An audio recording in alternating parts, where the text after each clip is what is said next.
Okay, this is my original Tamiya Thundershot. I've had this since somewhere around 1988, so I thought it was worthwhile to try to bring it back.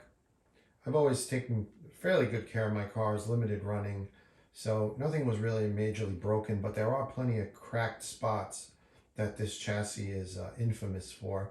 I couldn't speak to whether or not that's an issue for the re-releases or not, but I'll try to zoom in later on and show you some of the problemed areas that I had trouble with in this particular chassis, which was used fairly minimally, really, never really off-road. I always drove my cars basically in the street.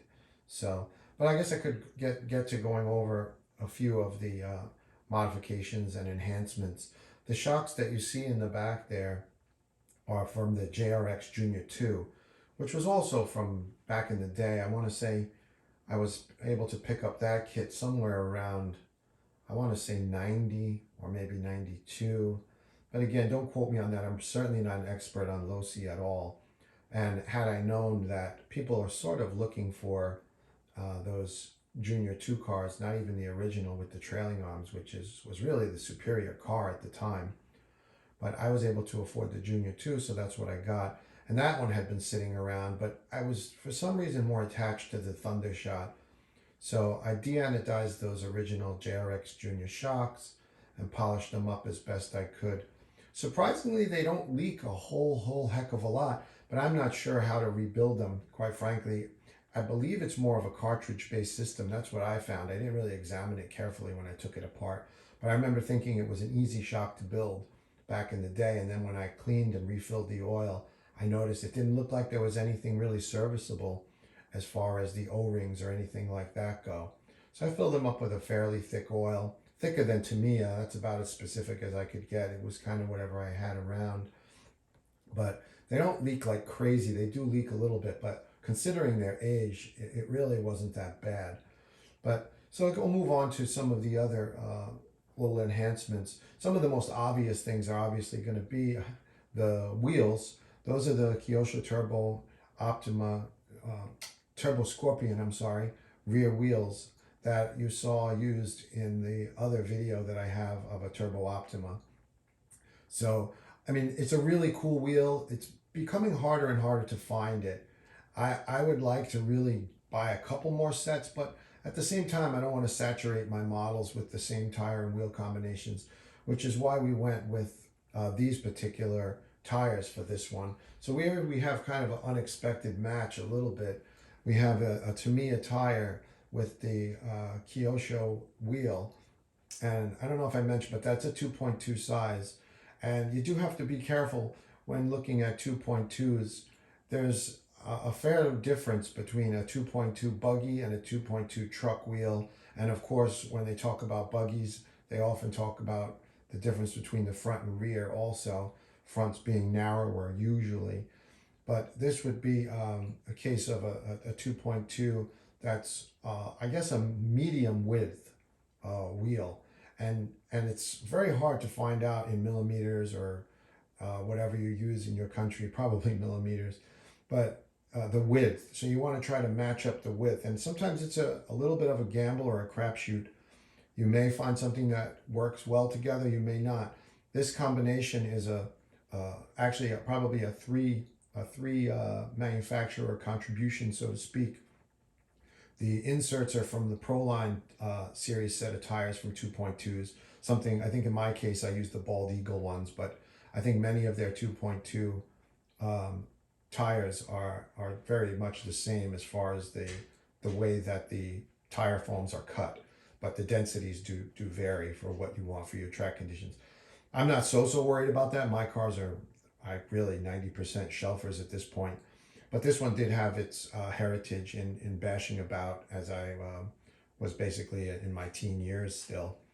So anyway, so Proline foam inserts, Tamiya tire, and Kyosho Turbo Scorpion rear wheels all around. Here's I'll show you on the screen quickly the tires that I have. And this is what you're seeing on there, okay? So there's your part number, TAM 9804577. And that's the same tire I have on all four. I believe it's the front tire from a Sand Rover.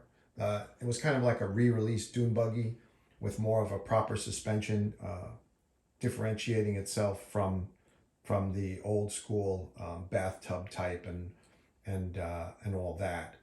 Well, very ineffective suspension on that original release all those years ago. But at any rate, so I'll get back to some of the other modifications here before I get too long-winded. We added a spotlight there, kind of the black spotlight that you see. I wish I had my pointer for you. It seems to have gone missing, and I don't have something else to show you around here. But at any rate, so the spotlight on the side there was kind of born out of a frustration of Tamiya's placement of the antenna. And it really always bothered me that modern electronics really didn't require a long antenna at all, that could almost always be tucked underneath the body and not be seen at all. So I figured what we could do is let's try to find out what we can put there that would look somewhat, I guess, in line with the space age look of this Tamiya release. So what I had envisioned there, and I'll try to get a nighttime picture of it. So because there is some active lighting involved in this. Well, actually, I don't mean to say active. I really don't have it hooked up to my transmitter yet. I'm still kind of researching that and how to do it. So I hope to have a future video at least showing a little bit about that, or at least demonstrating operation of that. There are plenty of other videos of people that can show you how to do that kind of thing. But at any rate, that spotlight, I have chosen a blue color for it. And I kind of just wanted to envision maybe some futuristic technology that he has there to help him with night vision driving or something along those lines. So that was kind of the idea there. And we were able to create that bracket. That's just a very thin sheet metal.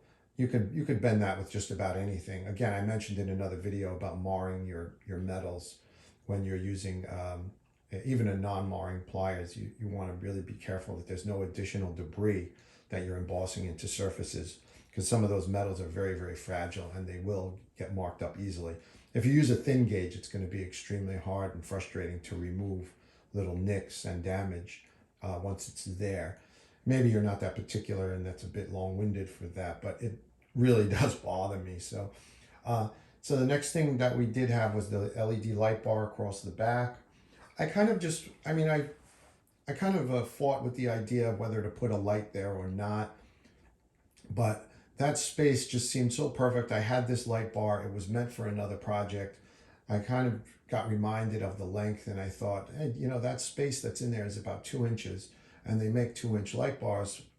I guess more inclined for the off-road crew, but you can use it for just about anything, really. Drift cars, touring cars, and things like that.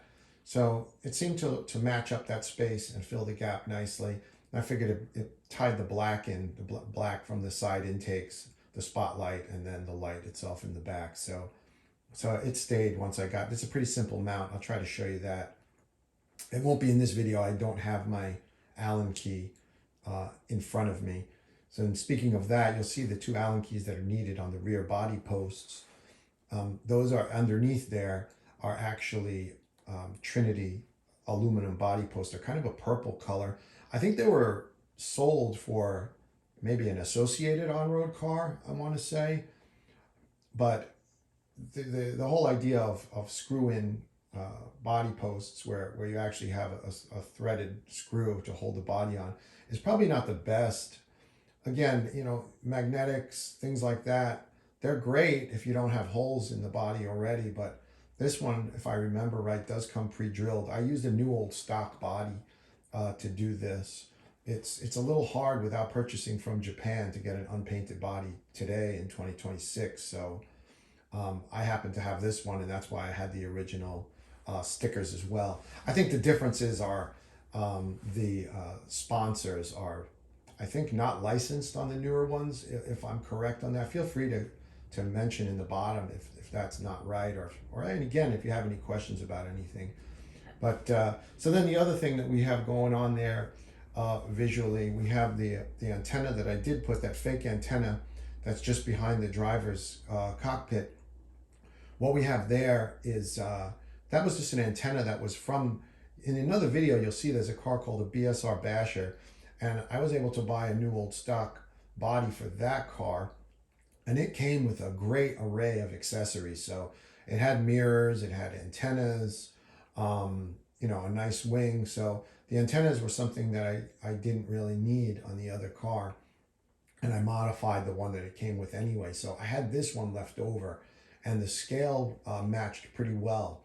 The one thing I'll tell you about with that, if you should find that antenna, or if you do find an antenna that almost works, I'll try to demonstrate with this, I guess. You'll see the profile here. We use this angle.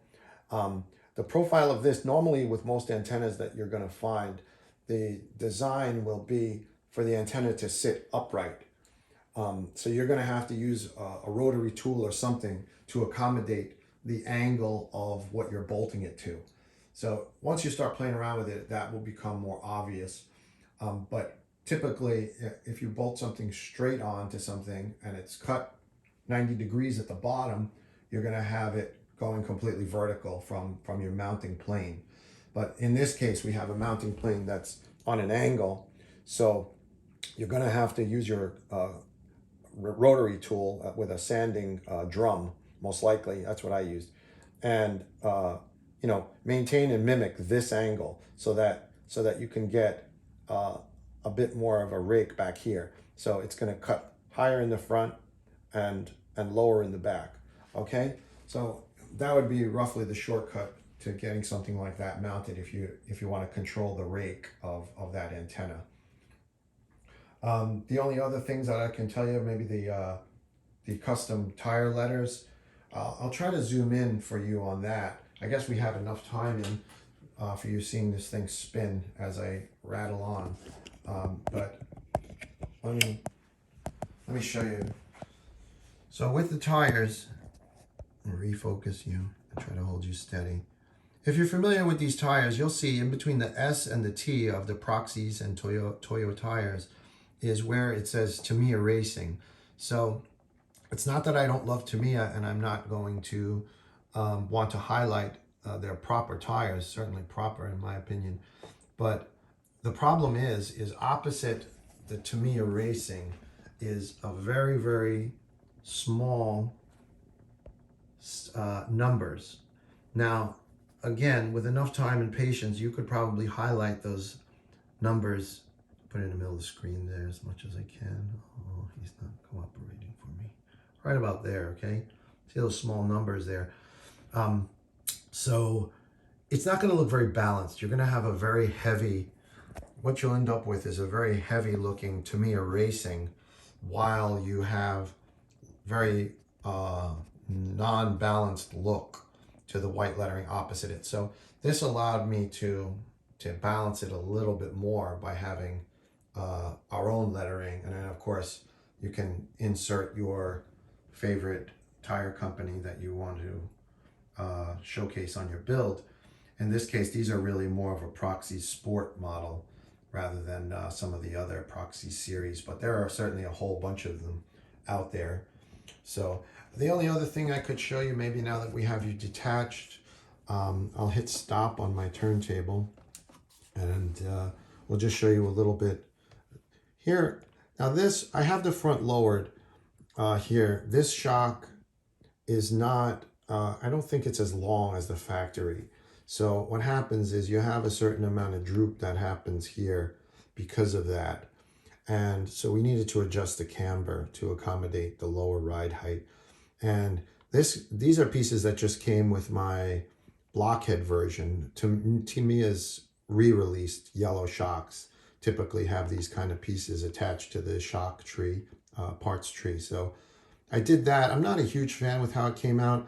The back is much more rigid as I'm pulling front to back. The back is much more rigid with regards to wobble and vibration. Here is a lot of play here because this is really just a ball joint, whereas over in here, it's captured by its mount, as you can see where my finger's pointing. And that's part of why it's much more stable to have the factory pieces with that. I'd like to revisit that and see if I can make something adjustable that will also allow me my own adjustments.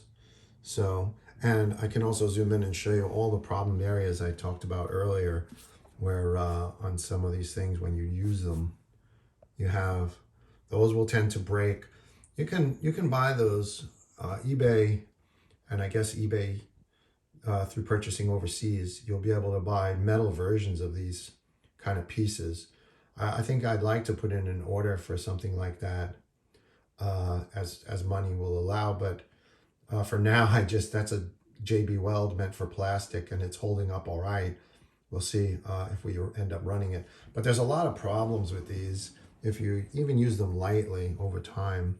And you could see here there was a repair as well that I made. They tend to crack here on both sides. They also tend to crack at the mounts, which you can't see right now, where the gearbox mounts to the chassis. I have cracks on those as well. And this car was pretty lightly used. I'll show you the bottom.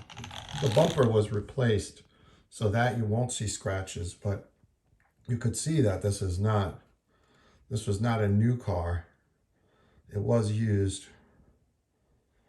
And there's another tendency for these blue parts to turn white near the stress points also, even though that is a better plastic in my opinion. Now I'll give a chance to show you the driver now a little bit. He took a while, so I may as well try to show you him. What we did there was, the biggest thing I could tell you about him actually is, you might say, well, gee, it looks like his gloves are not painted properly, but I really wanted more of a gauntlet style driving glove, which I think in modern racing, I think they're more of a short glove that ends at your wrist. But some of the references that I saw were longer gauntlet style gloves, and with this driver, I was never really a big fan. It almost looks like he has a broken elbow or something. Certain angles it looks fine, but it's because of this dip right here that it tends to look like that. So I was trying to minimize that by painting it a little different. Let me get you back in focus. I know that's really annoying, but that about covers it. We got a little homemade tachometer there that lights up. I'd like to show you that. We didn't put a gauge set on it yet, but I'll get to the printer and I'll print something out to put on there, and then we'll try to get you a light up thing. And then the other thing is with this, when I was painting it, really just trying to get it to look like his fingers are wrapped around the steering wheel. You want to try to use those black lines to your advantage when you do that. And that's just a marker, really. You could achieve that pretty easily with a steady hand. I guess that about wraps this one up. I did a few little highlights with things like this black with the vinyl here and here. And you might, I do believe I used 2 sticker sets to do this body. And you'll see I have, as I normally do, I don't cut everything out that they say. So most of them won't have this piece here, and then this silly embarrassment that I have on the front here. But originally that was supposed to be painted this color yellow, but I completely spaced out and didn't mask properly up there. So I may fuss with it, try to get that paint off and do the yellow on that section. I'm not sure. It's really supposed to have a ring around the front right here. That about wraps this one up. I really want to try to concentrate on getting these videos out at least somewhat regularly, because I have been working a job plus trying to do hobbies, and it can be difficult. So as I say, I really appreciate everybody who's following along a bit, and I'm hoping you enjoy the videos and the builds, and I hope you're having some fun with your hobbies too. Take care.